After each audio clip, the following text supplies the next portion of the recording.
Okay, we will call the Town of Lake Clark Shores Code Enforcement Board hearing to order, 6:30 PM, February 22nd. Could you call Yes, please? Paul Hughes, present? Gerard Sanchez, Ariel Hernandez, Deb Moody, Present. Wesley Cook, Here. and Kristen Vera. Present. Thank you. Could you stand for the pledge of allegiance? I pledge allegiance to the flag of the United States of America and to the republic for which it stands, one nation, under God, indivisible, with liberty and justice for all. Thank you.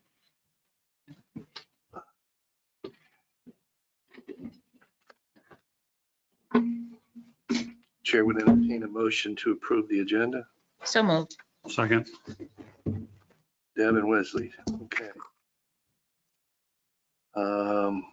Next item is the consent agenda. Paul, we need a vote. Oh. All right. All those in favor of the motion to approve the agenda, say aye. Aye. Is anyone opposed? Motion carries. Thanks for staying on top of me. Mhm. Next item is the consent agenda, which includes the approval of the minutes of the January 25th Code Enforcement Board hearing, approval of the minutes of the Code Enforcement Board orientation workshop, any unfinished cases now in compliance, and any new cases in compliance. Dana, are there any cases on the agenda that are now in compliance? Yes. Under new cases, the very first one, case number 23-0037, Tanya Witt and James Phillips. That property is in compliance, and that would be the only case on the agenda in compliance. Okay, so the others under the same address are not in compliance. Correct. Is there a motion to approve the consent agenda? So moved. Second. All those in favor say aye. Aye. Aye. Is there anyone opposed? Motion carries. Okay. Just a reminder that if any of the board members have spoken with any of the properties that are going to come up before us tonight, or your neighbor, or have any other reason to add information to the case, if you would tell us at the time of we address the case. Anyone here tonight that's going to speak before the Code Enforcement Board, if you would please stand and be sworn in by the town attorney.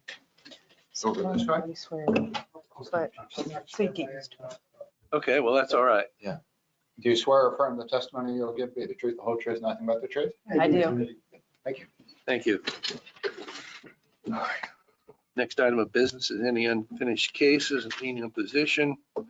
Case 22-0050, Joseph Shear and Cassandra Shear, 8060 West Lake Drive.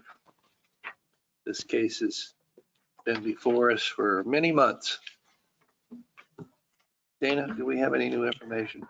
I have not had any contact, but Mr. Shearer is here and could update you. Mr. Shear, if you would please update it. Hello, council. So I had my inspection, I believe it was about a week and a half ago. And essentially, since I was an owner builder with the inspection, he requested that I had an affidavit done and also notarized. So my final inspection's tomorrow. And I have my affidavit from my lawyer with the notarization already done. Okay. Emily, anything new from the towns? I would ask Manny. Randall Altschultz, zoning officer for the town, also with the building department. The respondent is correct in what he stated, that the building he did request an affidavit, and if he does have it, then that's all that is required. And so has there been yes, has there been a final inspection? It's Today, yes, tomorrow. Tomorrow. tomorrow will be the final for that, but there was a final that failed because the inspector wanted that affidavit.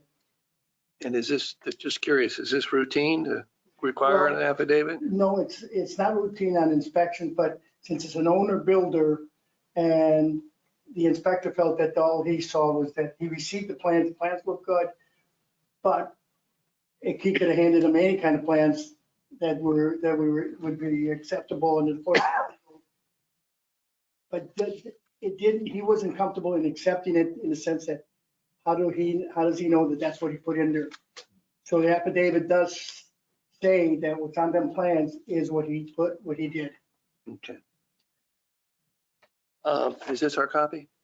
Or you need this back? That's my original. Okay, But I did email it to Laura. okay, Yeah, we have it in the file. okay. Do you want to enter it into the record? Yes, is there a motion? So moved to enter the evidence into record. Is there a second? Second. All those in favor say aye. Aye. Is anyone Aye. opposed? Motion carries. Is this our copy or is this also your copy? That's out of my packet that's going on the final inspection tomorrow. Okay, You guys have everything in file. okay. I printed. Is there any questions to Mr. Shear? Yeah, I have a question. Mhm. We have a notification here that total fine is $7,400. Can we have any type of time frame of when, I know this was involved with the zoning board and they didn't meet for a while and things of that sort, but can we address the $7,400 tonight? Yes, as far as I'm asking is, I personally, until I was notified that I was being fined, that I believe the letter came, I never received it. It was, I believe, during Christmas time. And as soon as I got the notification, I took action, got everything in motion, and worked diligently to comply with the city as quickly as possible.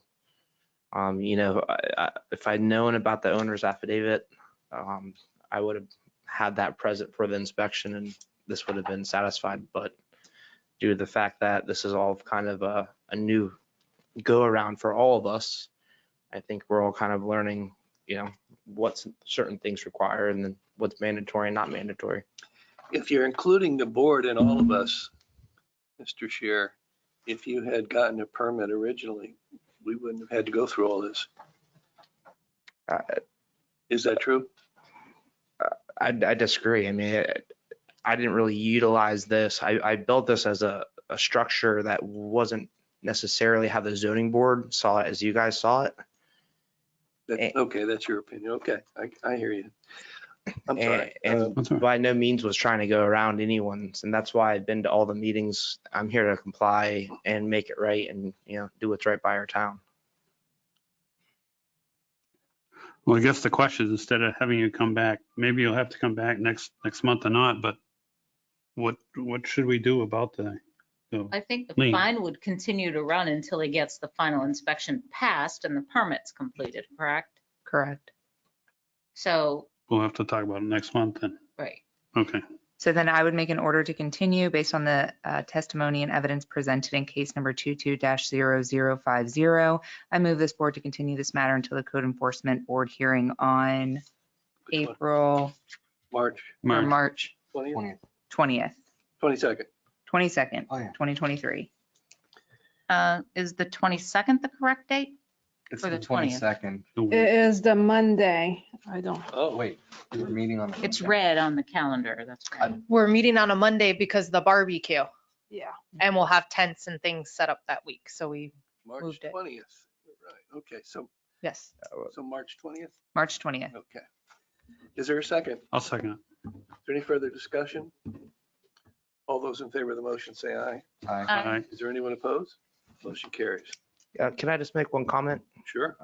Just moving forward, delivered mail. If I had this in an email, we've been working together here as a team to get this completed for a long time. If I had this in an email, knowing as soon as that I needed to come and pay for the permit and get all that in motion, and we had that technology, I wouldn't be in the position I am right now. And I'm not saying, I don't check my mailbox, but things do get misplaced. And I've acted on it quickly And I'm just saying, you know, I've been with you guys here for a long time now. And if I had this in an email, it would have been a little bit easier in some sense because I wasn't aware of the $158 permit I needed to pay, you know, pull and pay.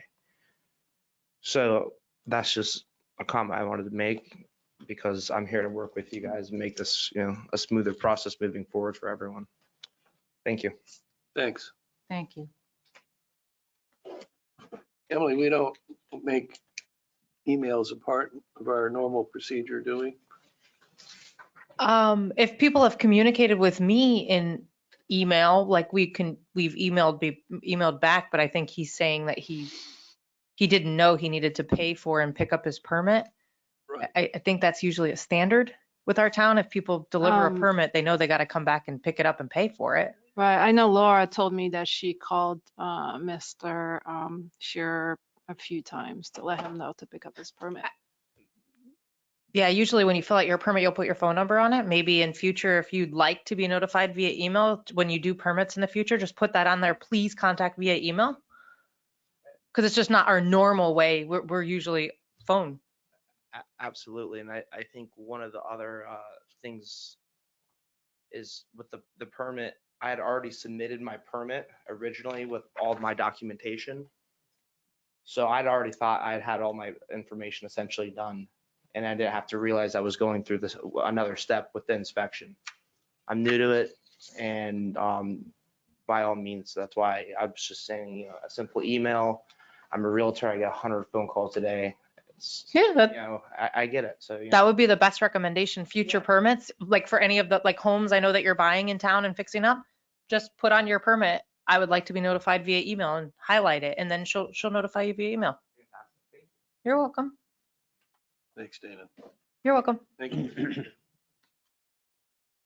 Okay, you ready to move on to the next case? Okay, next case So- would be, By any chance, can we skip over Mr. Moore's case? He's not here, and go to, you would be Mr. Barlow? Can we go over to Mr. Barlow so he doesn't have to hear an extra case? okey dokey. Well, the first case was Phillips. What? That one was placed in the compliance Oh. before you got here. Okay, and then the next case is Oh. 230041, Christopher Barlow, 1422 Keller Road. Dana? I was notified by the building department, I think who was notified by utilities, that the property had done some work and covered the service lines? Was that? When he put in the new driveway, they paved over the service lines. So I had to get involved, and Manny went out there, found some other unpermitted work. The only stuff that I can see from the roadway would be a fence and the driveway, but Manny has some other things. So with that being said, violations were issued on January 11th of 2023 at 2:15 PM to 1422 Keller Road for a driveway and walkway removed and installed without permits, section 10-91A. A fence was removed and installed without a permit, section 1091A.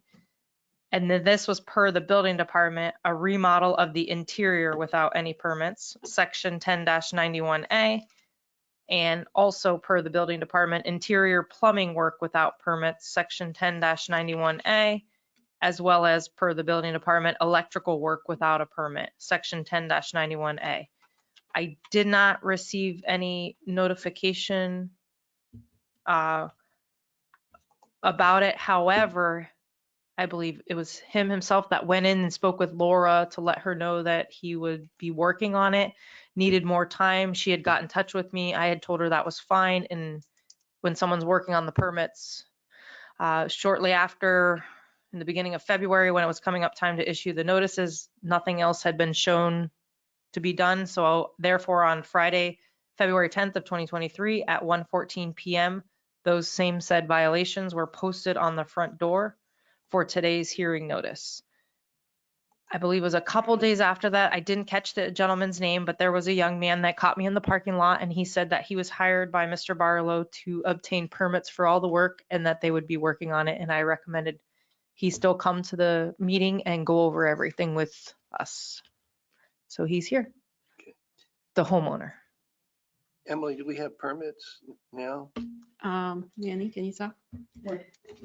Yes, he submitted permits for all of the violations, driveway, the fencing, interior remodeling, plumbing, and electrical. I reviewed the driveway and fencing. It passed the zoning, and it passed the building review as well. Unfortunately, the interior remodeling, detailed plans for the electrical and plumbing were missing. So a comment sheet was sent back requesting that that be submitted for review to complete the interior remodeling without permit violation. Okay, so, so you received permits for all of these things. No, that's not correct, sir. I've applied for them.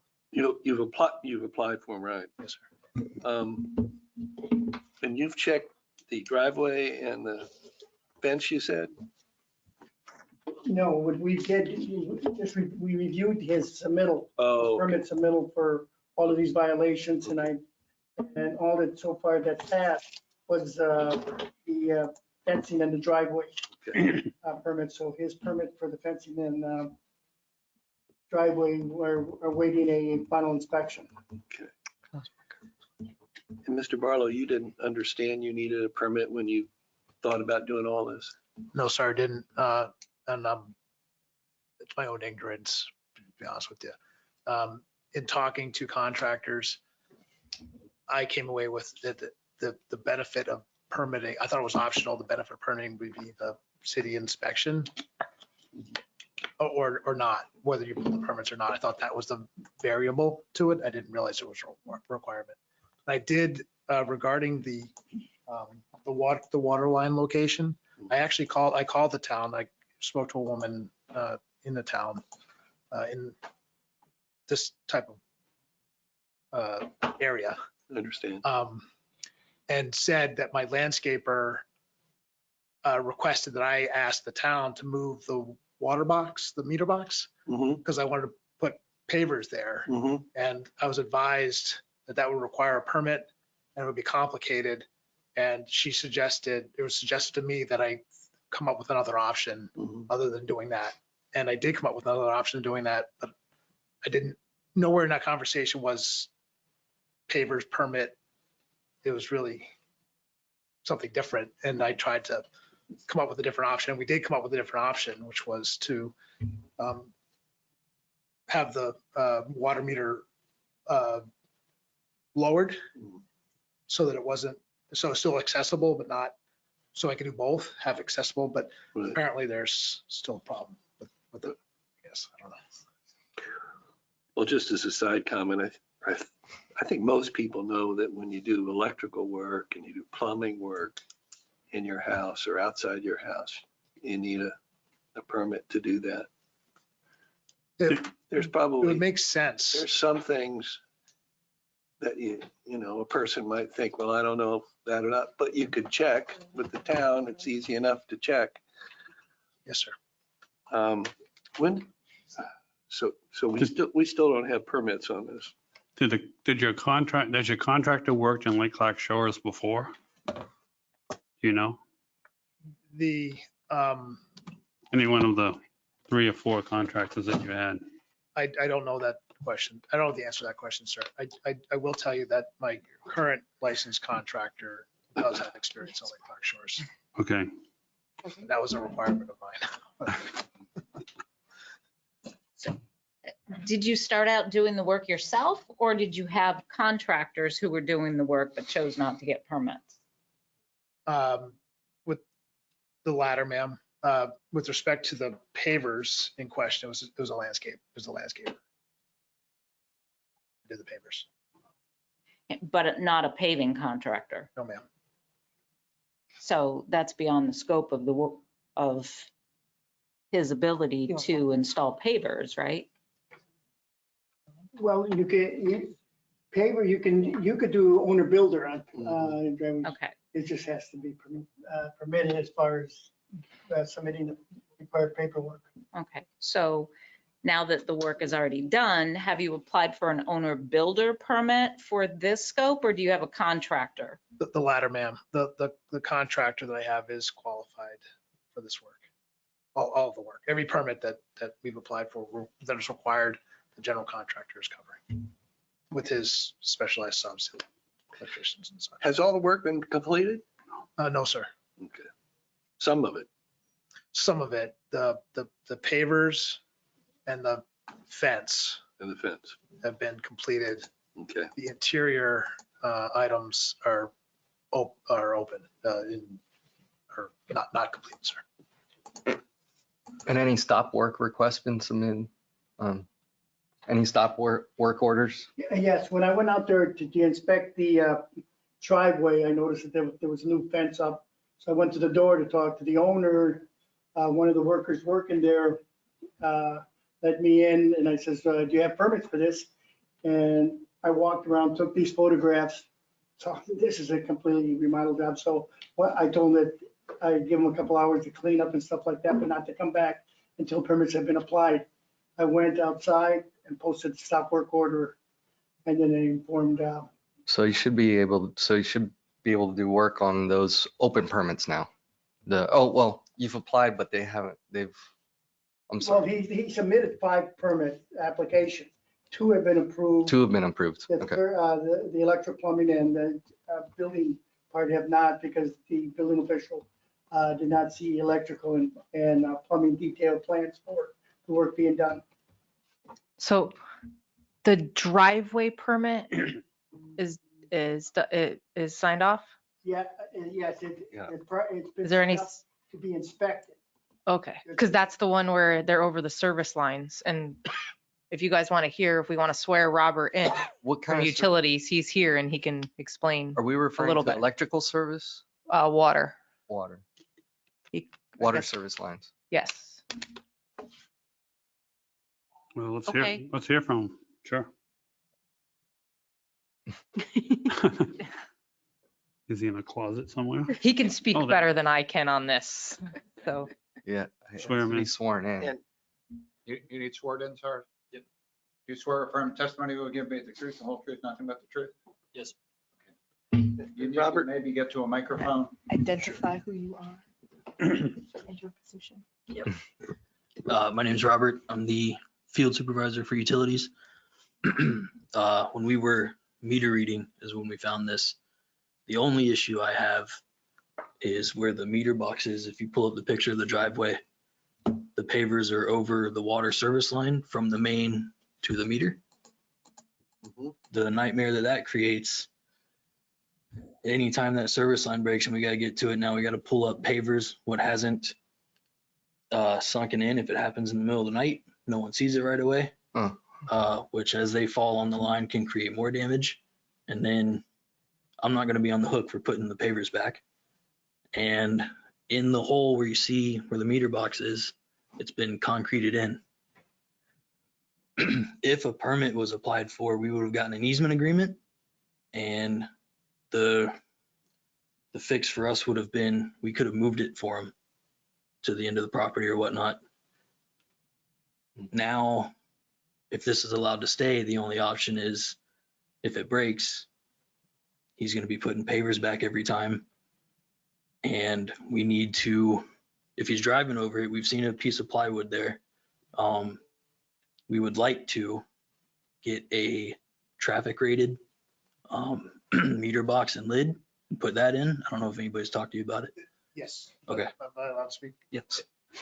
Yes, they talked about like a steel. Can you speak into the microphone, sir? Sorry. There's steel, but it's not. That is, the general contractor that I hired, that's his suggestion or quite frankly, requirement. He said, Right. look, you have to, if I'm involved, you have to do this. And I said, absolutely, do that.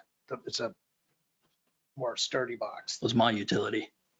So I would rather put something there that's what we're gonna be working on. You know what I mean? So Meaning the sturdier box thing. the traffic rated boxes, and we can bring it up to level so you don't have to have the piece of plywood there.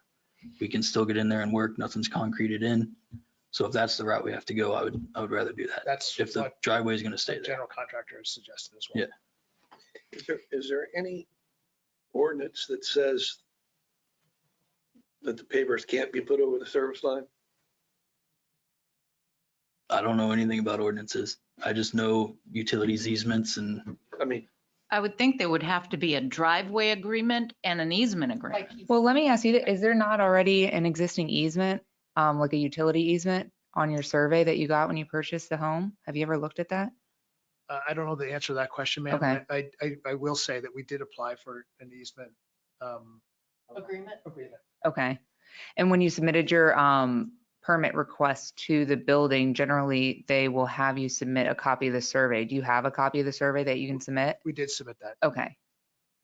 All right, so that should, clarify that one. And we were told, at least I was told indirectly, I wasn't told directly, but Mhm. through my contractor, that the easement agreement is combined with all of it.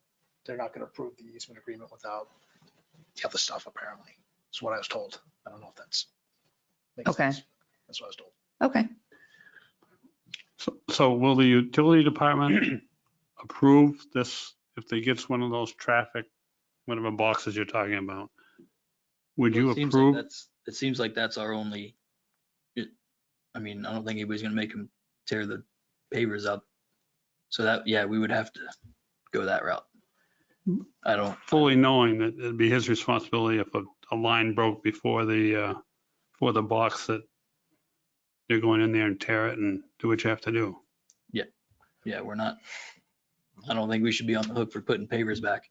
Yeah, and then future homeowner, if you sell someday, the next buyer, like this is something that they would have to be aware of, that the implications to them, if there's a leak, they then become responsible for repairing the brick, right? Replacing the brick. That's what I don't like about this is that it would kind of remain a legacy issue there. Would be, all the information would be in their property file. Right. Typically, when people buy a home, it's in their best interest to go and view their property files. They should. I did. okay, so let's So I'm sure decide. all that stuff would be documented somewhere. Let's An decide. agreement usually is recorded and then they would find that doing a title search or something too.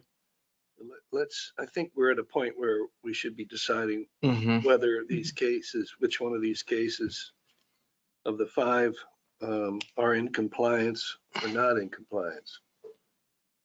I don't feel any of them are in compliance Okay. until the permits are issued and finalized. Okay, then if none of them are in compliance, would someone like to make a motion? Sure, I'll make based on the testimony and evidence presented in case numbers 23-0041, 23-0042, 23-0043, 23-0044, and 23-0045. I move the board to continue these matters until the code enforcement board hearing on March 20th of 2023. I'll second that. Excuse me, did you find them in violation? Oh, That's the question. yes. Okay, so we have to do an order finding violation. Right. Okay, so based on the testimony and evidence presented in case numbers 2020 or 23-0040, 23-0041, 23-0042, 23-0043, 23-0044, and 23-0045, I move the board to find the respondents in violation of sections 1091A of the town code of ordinances, and I move the respondents be ordered to correct the violations on or before the March 20th, 2023 board meeting. And if the respondents fail to comply with that order, a fine of $50 a day may be imposed. Is there a second? Second. Now, is that $50 per case? $50 a day per case, yes. Per case, okay. Thank you. Is there any further discussion? Okay, he's got the second. All right, we're good. Can I ask something if possible Yes. to Bill? Because I always get very confused on this. If I wrote him for work without a permit If his permits are issued, I will normally put a person in compliance because they've complied with the code. If they don't meet something with the building department's permit, whereas permit expires, things like that, then the building department, we would issue violations for that. But if I write him for electrical work without a permit and he gets a permit, he's in compliance. So that case would not be on the agenda at the next meeting.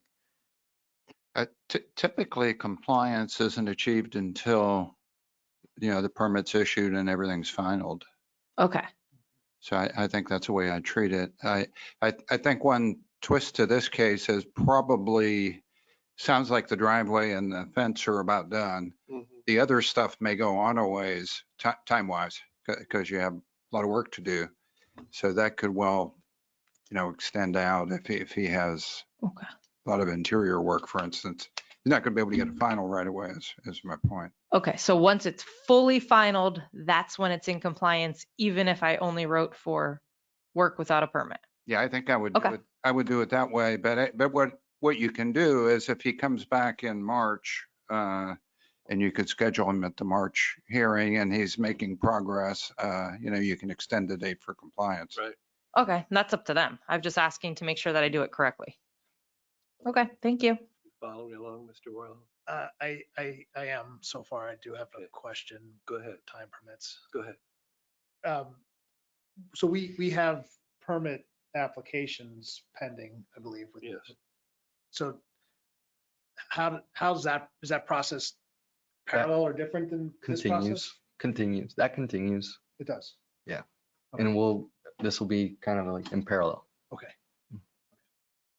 So these fines that will be running until your completion is not put, I think you said maybe. I said May. She said may be imposed. So they're not imposed, but they might be imposed if there's some kind of problems. Okay, fair enough. Do you think you can have this all completed in a month? All the work? Yeah. Honestly, the variable that my contractors mostly focus on is the timing of the issuance of the permits. So we have a motion. It's been moved and seconded. Mm-hmm. All those in favor of the motion, say aye. Aye. Is there anyone opposed? What was, and I should ask this maybe before we voted, but it was scheduled for a fine assessment hearing? March 20th. March 20th. You did do that, okay. And that's the date for compliance as well? Okay, Yes. very good. Okay, Emily? Yep, we're good. Okay. So, May I ask another question? sure. The March 20th date, is that, I will be here, but is that when I'm supposed to have the work done? As much as possible. Okay, but how can I have the work done without permits?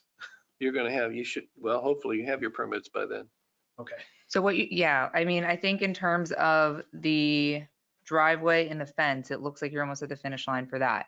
For the other things, you indicated that you're missing the plans, and that those need to be submitted. So I would work towards getting those finalized and submitted so that they can make the next step in terms of determining whether they're going to issue the permit or not. Because you can't do the final inspection until you get the permit, and you can't start work again until you get the permit. So your main goal should be making sure you have all the documentation that they need to issue the permit. this is the first I'm hearing of. So I hired a architect and submitted stamp plans with the permits. This is the first I'm hearing that there's electrical or some electrical detail or something needed.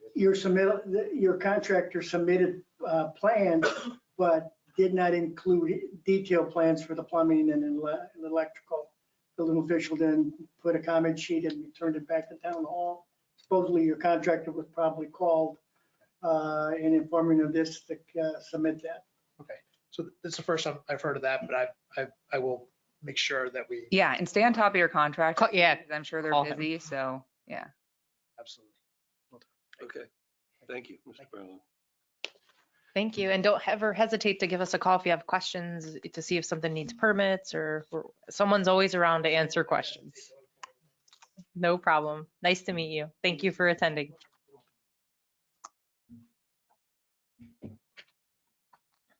Okay. I believe the next case would be under new cases 23040.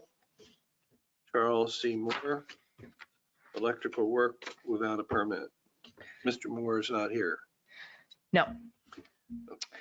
On October 18th of 2022, I issued the property located at 7957 South Lake Drive a violation, which was a complaint that we received, and Manny went out and checked. Electrical work done without a permit. It was inside the home. I never heard anything from Mr. Moore. It got stuck to another violation, so I didn't have photos, so like it kind of got wedged in one, so it didn't come to a sooner meeting. And when I caught it, I double checked to make sure there was, to see if he had done anything. Nothing was done. He had not contacted Laura in the building department. So therefore, on Friday of February 10th, 2023 at 1:19 PM, I issued the hearing notice for today's meeting, which was posted on the door. Photos are will be on the screen in a second.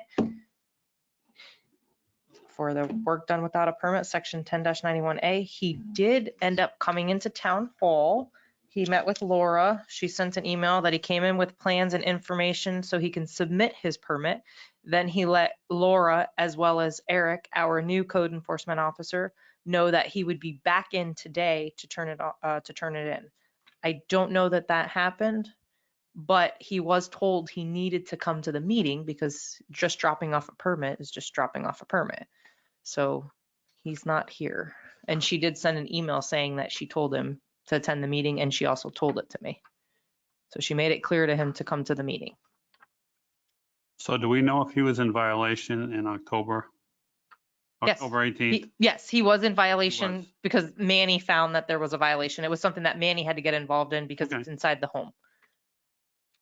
Did you say October 18th? Yes, I did. And Manny, you were in the home and you saw? If you could, Dana, if you could So- refresh my memory, is that did the complaint come in from? His ex-wife. Okay, yes. I knew that would help you. I wasn't sure if that was the one, but she called. Yeah. And I met with her at the door. She walked me through the whole house. There was extensive rewiring going on. I took several photos, and at that point, that's when I realized that this has got to be addressed. Because, but the ex asked me not to initiate anything until she left. But, Dana pretty well put it in order. It's the moment it's discovered, and then we It has to be start reported. in motion. Mm-hmm.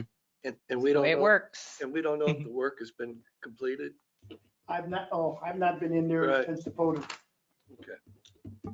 And we don't know if he has brought his permit information in, correct? Correct. Today. Right. But he just started coming around today. So as far I mean, the hearing notice was issued February 10th. Right. So waited till the day of the meeting, and I see him all the time driving through town. So he's around. So as far as this case is concerned, at this time, he's So- not in compliance Mm-hmm. because he doesn't have a permit. Yeah. Is that correct? He's got a permit application submitted. Right. So he did bring it back? Oh, I'm not sure. I have not seen it at this point. I know I did pick up some permits this morning, but I haven't got to them. I won't get to them till tomorrow morning.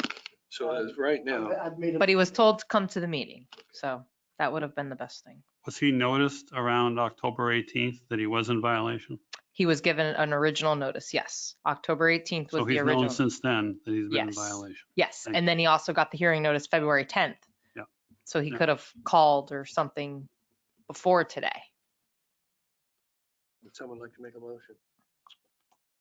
I would. I just have one more question. So is this being considered like, is October 18th the effective date of the violation, or is there a newer date more recent than that? So October 18th is just the first initial violation that I gave him. Initial notice. Yes, And in correct. that notice, he has 30 days too. So typically what I do is I write 5 days it's not really possible that you're going to get a permit and all that stuff within 5 days. And especially now that we have to have an inspection to be in compliance and finalized out. So, but I always write 5 days to give the person an opportunity to call and say, hey, this is what I'm doing, or ask their questions of the building department, pick up their stuff. And that way shows that they're working towards compliance. But if there's zero communication, no work, we even go the extra mile and we'll ask the building department, hey, did anyone come in regards to this address? And if there's nothing, then that's where we'll just do the notice for the hearing, because then you're not really showing that you're working to comply. And, you know, we extend things out for people all the time when you communicate and work, show that you're making progress. And you heard nothing from him until, well, I haven't heard nothing from him. I actually have never heard anything from him. Okay.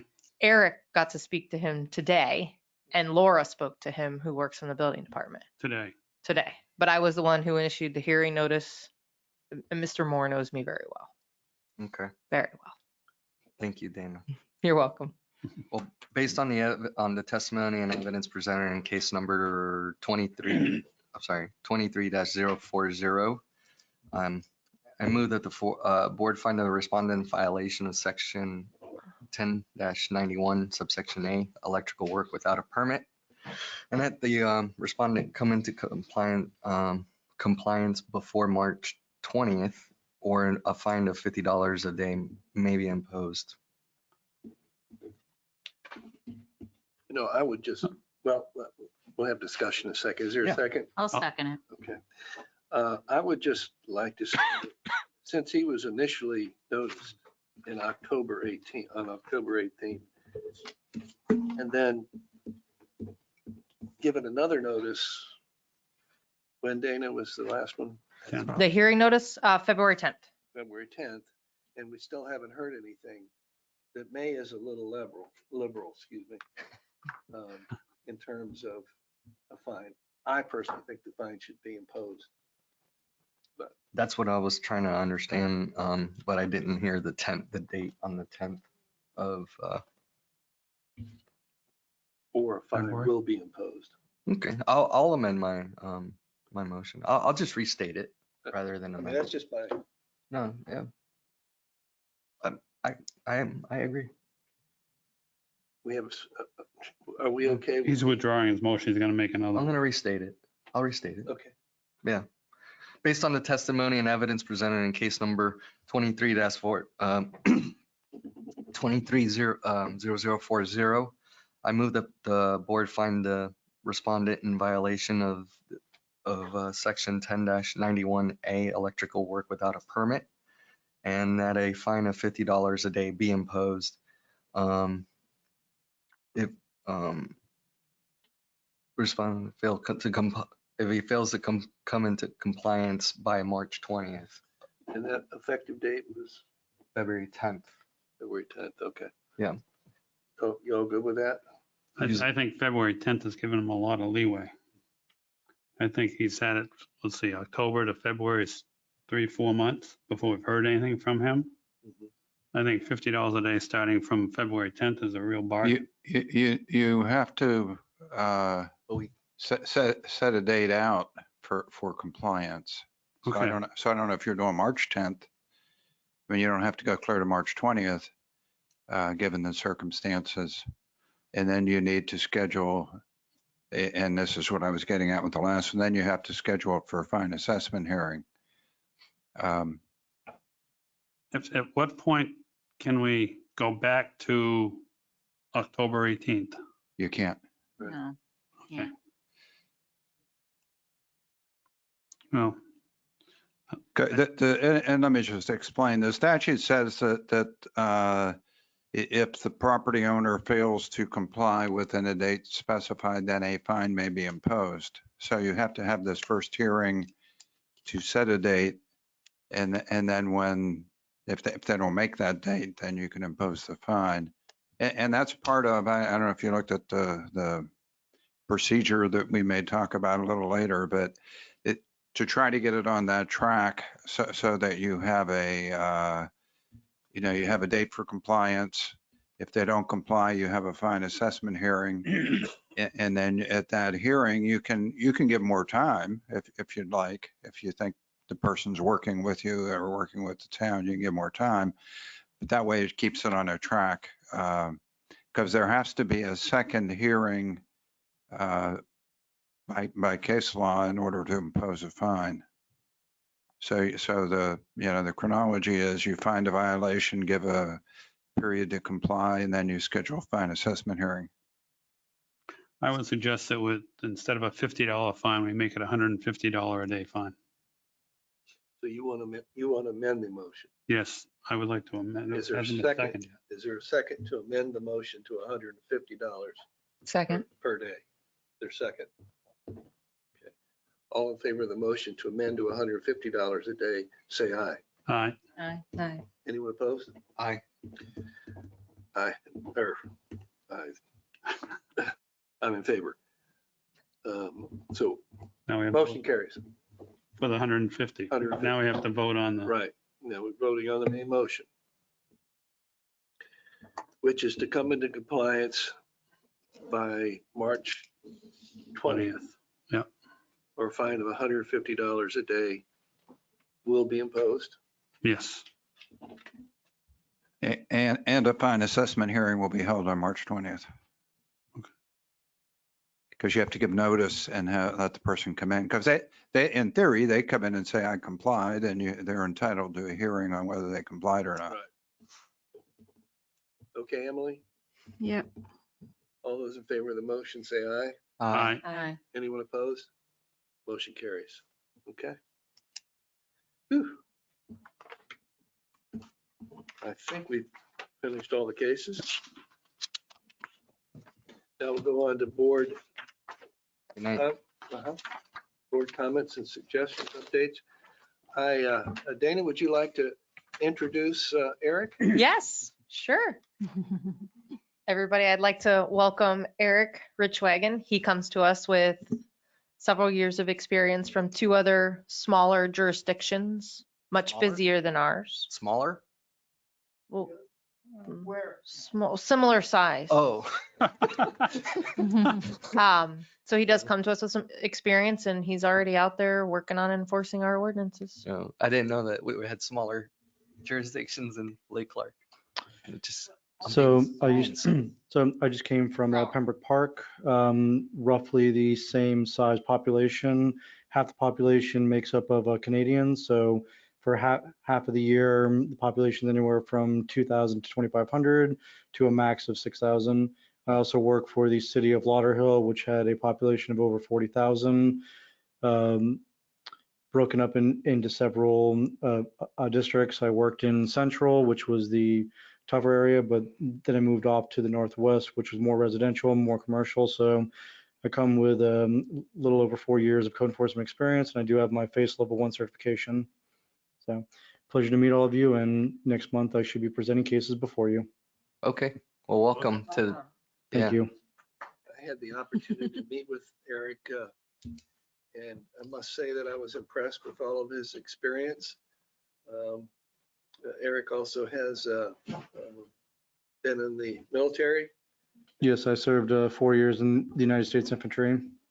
in Afghanistan and Iraq. Yeah, Afghanistan, Jordan, and Syria. thank you for your service. Thank you.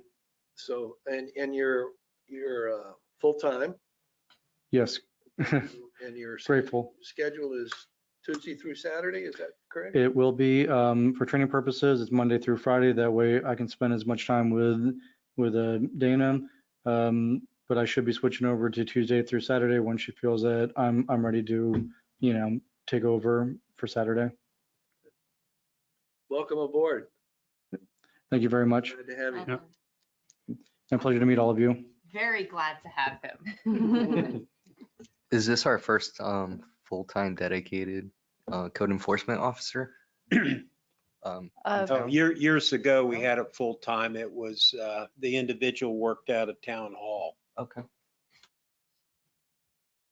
So they passed it on to the police department. Right. Gotcha. Yeah. So, but Well, it's kind of a Dana's been milestone. doing, it's a small town, so everybody does Yeah, 3, multiple. 4 different Yeah. jobs. So his job will be full-time code enforcement Yeah, because it's important to the town and to the residents and Yeah. stuff. And that was kind of like the point of my question was it's pretty much a milestone in our history, in our town. I'd say for the last 15 years, we didn't have a full-time, it was part-time. Yeah. So some months we'd have 100 violations and then they would average to 20 and 30 depending on what was going on with investigations on the criminal side. Yeah. But she also does criminal investigations. Very well. Okay, so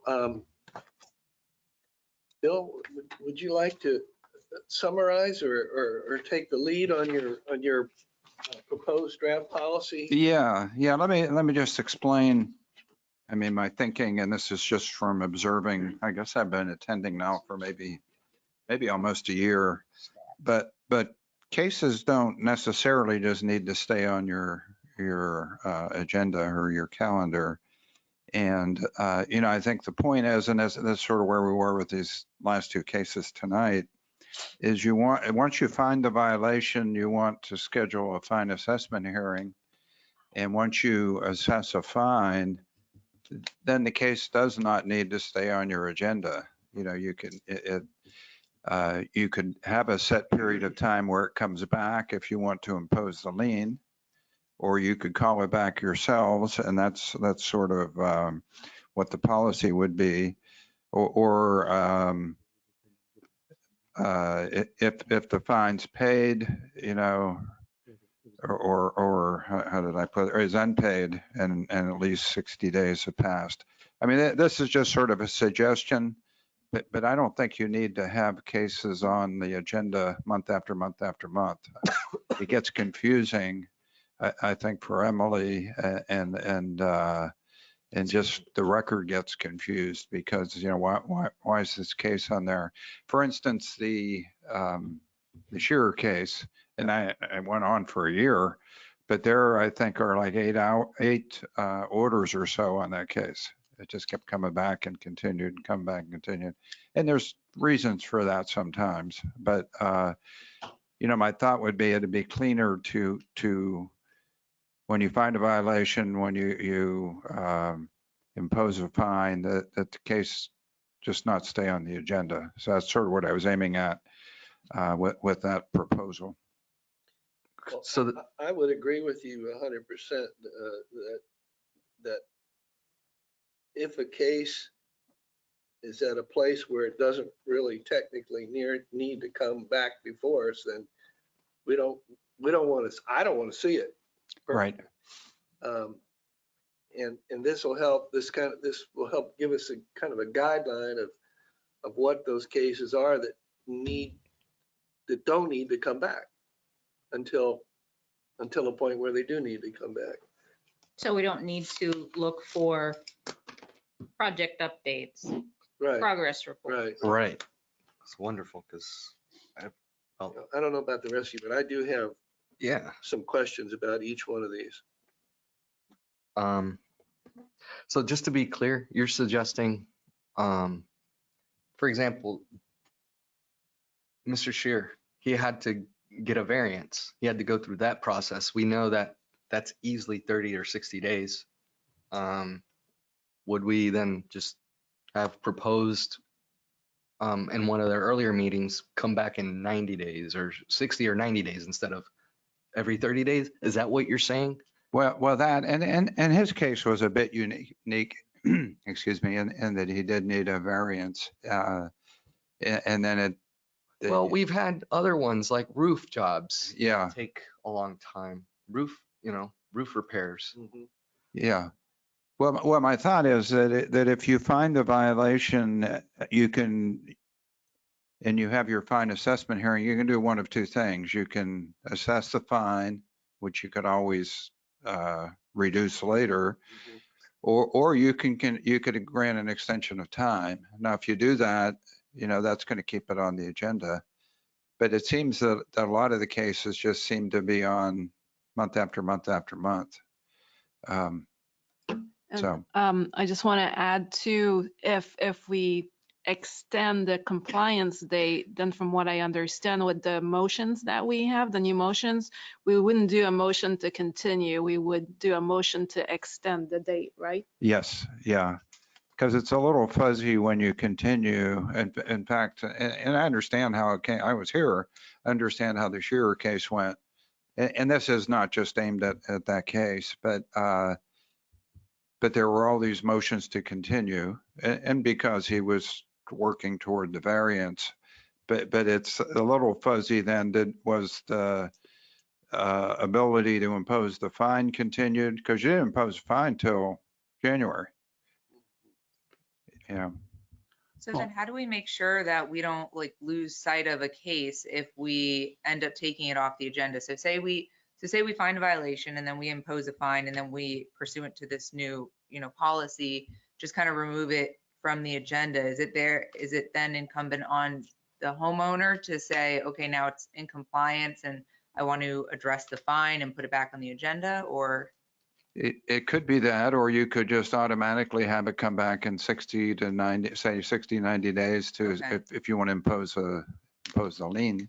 okay, Well, one thing that I think is important, even though it's kind of a pain in the butt, is we get to see the people. They know that we're engaged with them and we're watching them to get their progress. And so it's somewhat in their mind that, no, I got to go to that. I got to get my stuff ready to come to the code board to tell them I haven't got anything and why I don't, versus waiting 3 months. Gosh, I forgot about coming to the meeting for whatever reason they come up with. I think it's important for us to see them, to have them see us, that we're engaged with them. And by the same token, they know that their feet could be held to the fire. Mhm. I mean, I don't think it's much to say, we'll continue this case or we'll continue that case. We don't have that many cases. I mean, we had a lot of cases today, but it was like 4 people. I think we're gonna have a lot more. Yeah. Well, we very well may have. And that's okay.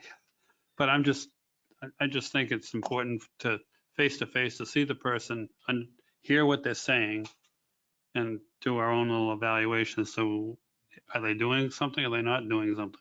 Yeah, That's just my point. I understand the benefit of that. I guess the question would be is if you've found the violation and you've imposed the fine, and then they come back every 30 days, what are you going to do? I mean, what are you doing with it? I know it's good to let them know you're still there and you're watching them, but there's no action to be taken. They haven't complied, assuming they haven't complied. They haven't complied, the violation's running, and they come in and. Well, I think if they haven't complied, they probably wouldn't come. Why come and say, no, I haven't complied? They probably just let it run. But I don't know. That's just my thought. Yeah. The roofs are a great example of that. I mean, they're not in compliance. The fine has been imposed and they're not able to get their supplies to get the roof done. So they come in here and they say, It'd be another 2 weeks. Still waiting on I'm material. still waiting Right. on materials. But couldn't we also, in conjunction with this policy for the board, have a policy with staff that once the board has heard a case, we found them in non-compliance, we've added a daily running fine, we've given them a date by which they need to come into compliance. And if they don't come into compliance by that date, then staff puts it back on the agenda at that time, right? Yes, but. And or we communicate with them through the board order that it's incumbent upon them to reach out to staff to let them know that they're ready for their final inspection so they can be placed into compliance.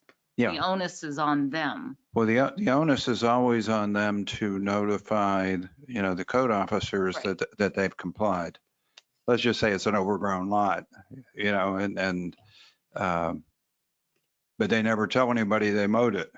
Well, they have to call somebody to come out and Bring check us back. it and see if see that it's in compliance.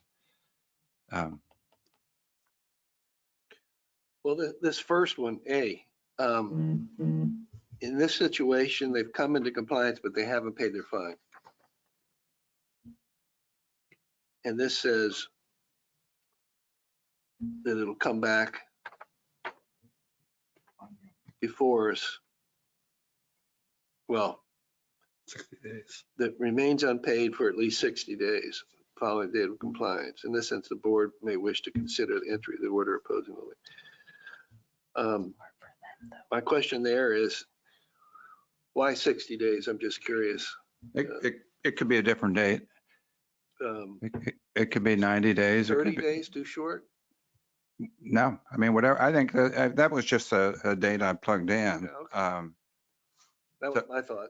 There's no automatic process already in enforcing payment, like the lien does. If they don't pay the fine, doesn't the lien already, doesn't? Well, and I'm going to mention that to you. We talked about last time about liens on homestead, and they are not a lien on homestead. Right. Period. So now it would be if they own other property, it's a lien on other real estate they Right. own, or it's a lien on personal property.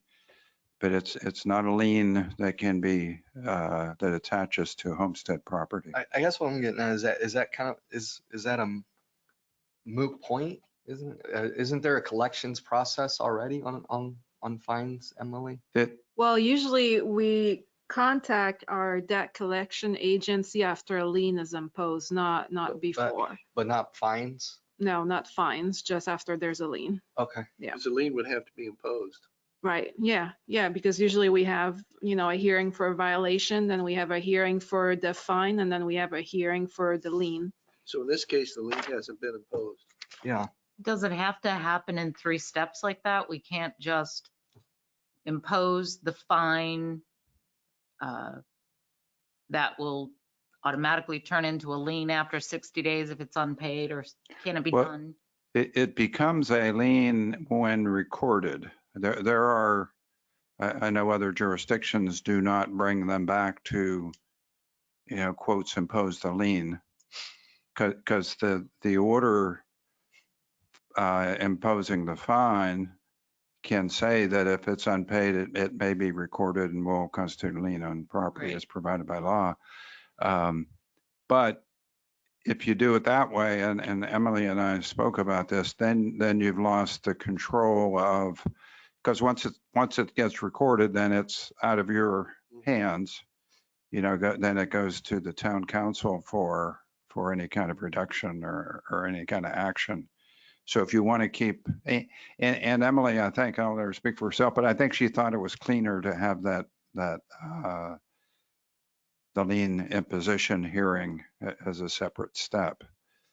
But you wouldn't absolutely be required to have it. I see.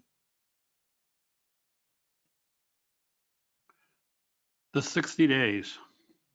So I've been fined and I have to pay $1,000. I have 60 days to pay that before I come back here?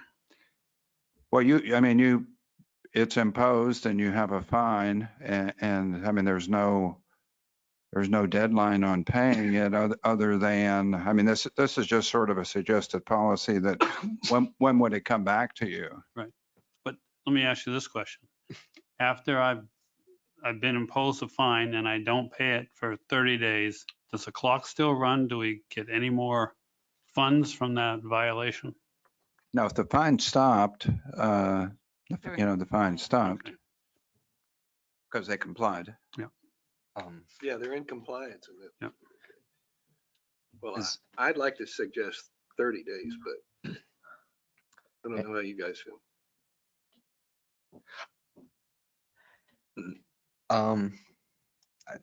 I don't have an opinion yet because I'm still not clear on the intent. I guess maybe it's just the intent I need to understand of A.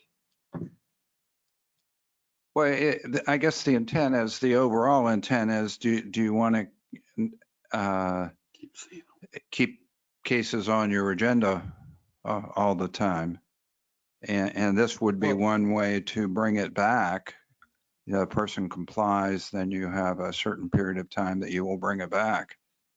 They comply, but then they'll pay the fine and it's sitting there. Yeah. Do you want to impose a lien or do you just, you can just let it sit? How are they notified that your fine has now stopped because you're in compliance, but you have 30 days or you have 60 days in which to pay it. I don't think there is any notice to that effect. I think they would know that the fine stopped because they've been found in compliance. So then if we wanted it to come back on the agenda at the next 30-day time period, would they get a notice of hearing? Yes. Yeah, you would need to notice them. That was my exact question. So that the town would have to tell us, hey, this property has an outstanding fine, and then we would just put the regular hearing notice on the door? Yeah. Because Well, it wouldn't be on the agenda already. Would be a notice to, I mean, if the purpose is to impose a lien, it would be a notice of hearing that the town, But it would just be the normal thing that we post on the door, or like the hearing orders. Because when she would type up an order, the order would say like, whatever the stipulation that the code board decided, this, you have number of days to pay this fine. So once that expires and they haven't paid the fine, do we notify them with an order? no, it wouldn't be an order, it would be a The notice. posting. So we would just post it on the door, just like we do any other hearing, to bring them back. Right. Well, And then what section would you post them for? But I think that you might have to create a new notice of hearing just for that. Yeah, it would be different. You'd want to describe what the hearing's for. Can you draft one for us so that we Sure. make sure that we meet all the parameters and don't make a mistake? And Sure. that notice would only apply if it is a non-homesteaded property. Because if it's homesteaded, we can't impose a lien anyway. Well, you Well, could. We still do it. You still record. You record and it may not attach to their homestead property, but they might own another property and people get hung up on that, where they go to sell something else they own and there's a title search and they find out they have a code lien in the town of Lake Clark Shores and it attached to that other property. Or they may buy another property. And I think, if it's not going to the debt collection people until the lien's imposed, that's, because when lien's imposed is when the recording takes place. And is there a typical payment term? Like, is there any payment term offered on like a due date? How many days a person has to pay a fine? Well, usually they work it out with our debt collection agency. Okay. Outside of the town. But that's for Right. the lien though. That's once Okay, it's imposed, right? But for the fine, Mm-hmm. if we Well, they would find- have to ask, they would have to ask to have it reduced, Yeah. or then the board would impose the lien as I guess is. we impose fines all the time. Never heard, I don't ever recall, you've got to pay it by a certain time. No, and that's not what we're gonna tell them. We're just gonna tell them there's gonna be a hearing to impose a lien. Right, the typical order does not say that, a fine's running and you need to pay it by whenever, 60 days, 30 days. I think the only time we've heard that is when they come back for a fine reduction and we've said it has to be paid within X Right. amount of days, right? Right. Yeah, or it reverts to the full amount. Yeah.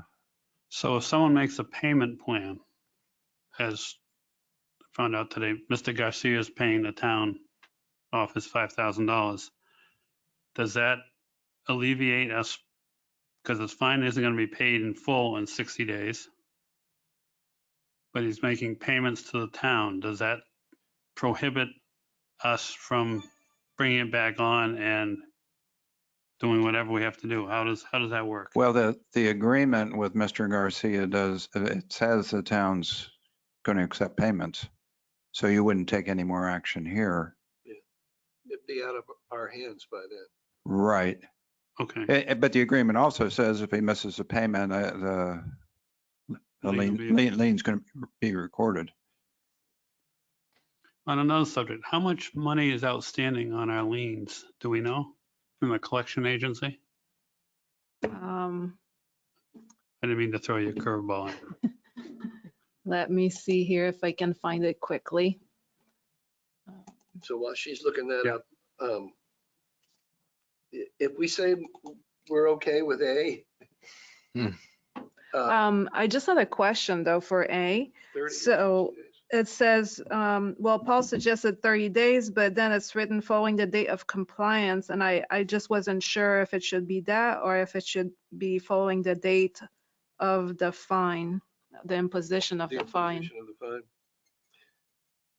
Well, the fine's going to continue to run, so it could run longer than 60 days or 30 days. Till they come in compliance. What do we Right. currently do? Like, or, Well, they keep coming in front of us. no. We're on A. Wait, We're on A. they're brought into compliance and a fine has been imposed and remains unpaid. They're in compliance, but they haven't paid their fine. I've never seen anybody come back in before to us for that. I don't recall. No, not after they're in compliance. We've seen them on the fine list, the lien list, I believe. For an imposition here, yep. But not the fine. So I think that's just why, like, what's the relevance of? Well, if you've come into compliance, but you haven't paid your fine, the town wants you to pay your fine. And if you don't want to pay it, then we're going to place a lien on your property. And Right. we have to get you here to do that. Right. We have, like, I just thought that that's just a process outside of. Well, we always, Imposing the fine. to record, to have an order to record a lien, they've always had to come here To record and us to make that decision. But we're do only that. recording a Well, it would lien when say they're that- not coming into they- compliance. No, No, they're in compliance. I guess we could change the order. This is in compliance, That's why I'm not. but they haven't paid their fine. I'm trying to understand. they can pay their fine before a lien is even imposed. Mm-hmm. Once they're in compliance, they can pay the fine. If they don't pay the fine, then they get back on this list 2 months.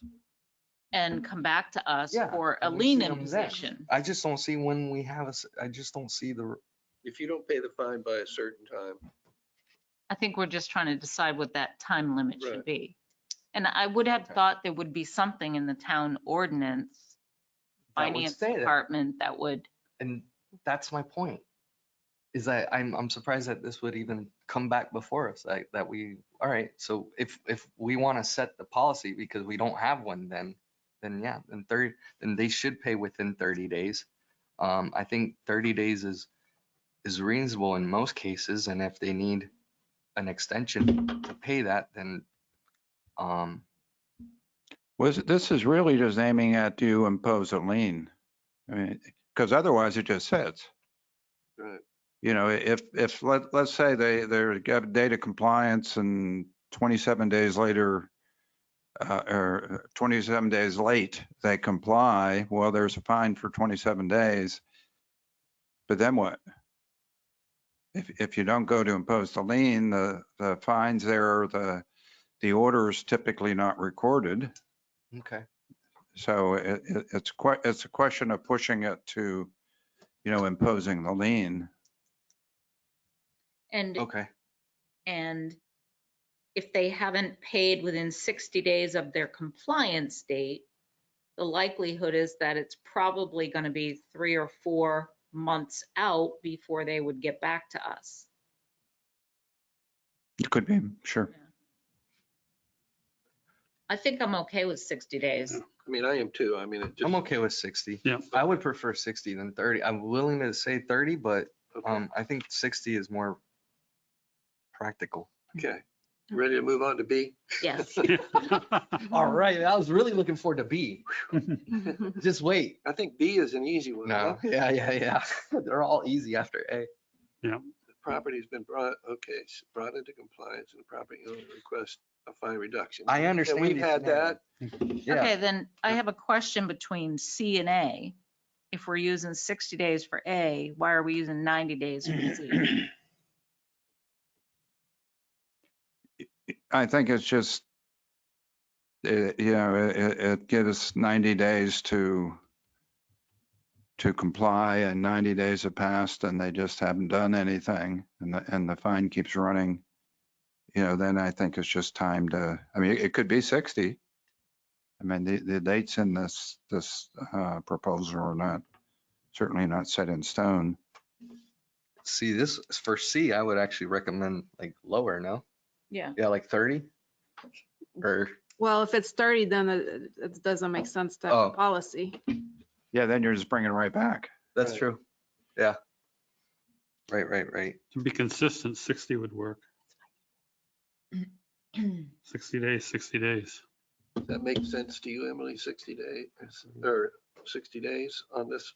See, Well, mechanically, I mean, Laura? it's kind of up to you. If you bring it back in 60 days, then are you gonna go ahead and impose a lien, or are you just gonna extend the date again? I'm almost thinking that maybe we change A to 90 days to be consistent. I'd be fine with that. I mean, there's no point in continuously, I mean, that's the whole purpose of right? the proposal is to Yeah. avoid bringing things back unnecessarily. Mm-hmm. Okay, so A would be 90 days, Yep. C would be 90 days, and we're okay with B. Yeah. Yeah. So ABC, all right, ABC done. And just, 90, I think that most of the time people are just gonna use B and not A. Because in both situations, they're in compliance, so of course, the property owner is gonna ask for a fine reduction. Right. And if they request So- it, they can be placed on the agenda. Yeah, mhm. Right. and that's what happens, isn't it? That they request it. Well, right now, they don't request it. Oh, they- I just put it on the agenda Oh, But if as a they don't, lien. I put it on the agenda as a lien imposition hearing. That's what I'm doing right now. okay. and you'll continue with that unless they request a fine reduction. Right, yeah, we can create a new item called fine reduction, on the agenda. Yeah. Good with that? Yeah, I like that Mhm. idea. All right, D. Yeah. I'm good with that too. I asked Emily, how often are any of us board members going to request that the matter be placed on the agenda Well, versus Topic of versus discussion. the town code enforcement officer? Oh, sorry, we're not. What if we want to discuss the new trailer ordinance? But that doesn't have anything to do, this is for a case. Oh, for Yeah. a case? Yeah. Okay, Mhm. all right. That was the, and the few times that I can Hmm. recall a previous case coming up for discussion, it was not something that we could address. It was already beyond our control. So likely it won't ever happen that a board member, but Gives us the flexibility to do it if we need to. exactly. Mhm. I mean, that's fine. and then is there anybody else that we should add to this list? That's the question I had. Is there anybody else that we should, give the option to calling? We got code enforcement. I don't No, know. anybody else would go through code enforcement. Right. Yeah, I think they would go to the code officer and say, why don't you bring that case back or whatever. So, are we good? We are. Emily? Okay, so the policy is good except for A, we're gonna change it to 90 days. Yes. Yeah. Okay, so do you want to do a motion? I'll make a motion to approve the code enforcement board policy with the As amended. amendment in A to change it to 90 days. Second. Any further discussion? All those in favor say aye. Aye. Anyone opposed? Motion carries. Okay. That's how business gets done. I do have one more question. I'm not sure if I should save it for another workshop. It is about one of the codes though that was like on the agenda today. I just had a question and I'm not sure if you can answer it. 1091A, is there a definition somewhere in the code? I couldn't find it for alter or repair anywhere because the way this section reads, it's kind of, it's not kind of, it is broad in the sense that it doesn't really place a limit on almost what could be in violation there because there's no definition of the word alter. Like, what does alter mean? So I don't know if there's anywhere else that we have that would kind of define that for us. Yeah. Yeah, the answer I think is that it keys back to the Florida Building Code.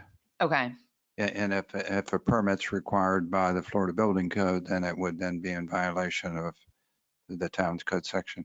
got it. Okay. Thank you. Emily, did you find out how much was owed? Actually, we don't have a total, so I would have to calculate it, but I can send you an email and let you Okay, know. that's fine. Mhm. I have one other quick thing or two quick things. One, we talked a little bit about homestead and so it doesn't attach. And there's the state statute on code enforcement says that code liens may not be foreclosed, but there's also a Florida constitutional provision that keeps judgments or liens from attaching to homestead. So and it even goes as far to say that if you sell your homestead and you use the proceeds of the sale, the money you get to buy another property, that's exempt. So it's yeah. And the other question that was asked, I think that you asked me to answer is can a board member or does a board member need to recuse himself if they contact the code officer to report a potential violation? And the answer would be no. And there is a Attorney General's opinion that says that a board member, and this might be splitting hairs, but as a private citizen may contact a code officer to take a look at property. I mean, you don't want to be prejudging a case, and you have to be in a position to say that I'm going to decide this case based on what's presented at the hearing. And you probably, if it is reported to the code officer, probably should disclose that at the hearing when the matter comes up, but you would be permitted to vote. Thank you. And any follow-up on the orientation meeting workshop we had? Any? I didn't have anything else. I don't know if there were other questions. Anything else? Nope. Any other thoughts? Ready to retire? Is there a motion to adjourn? So moved. Is there a second? Second. All in favor, say aye. Aye. Who made the motion? I'm gonna put Ariel as make the motion and Wes or okay, Deb can second it. We're all in favor. I got a request from staff to make sure that they knew who made motions. Who made them? I Yep. think they should have left. Meeting adjourned. All right.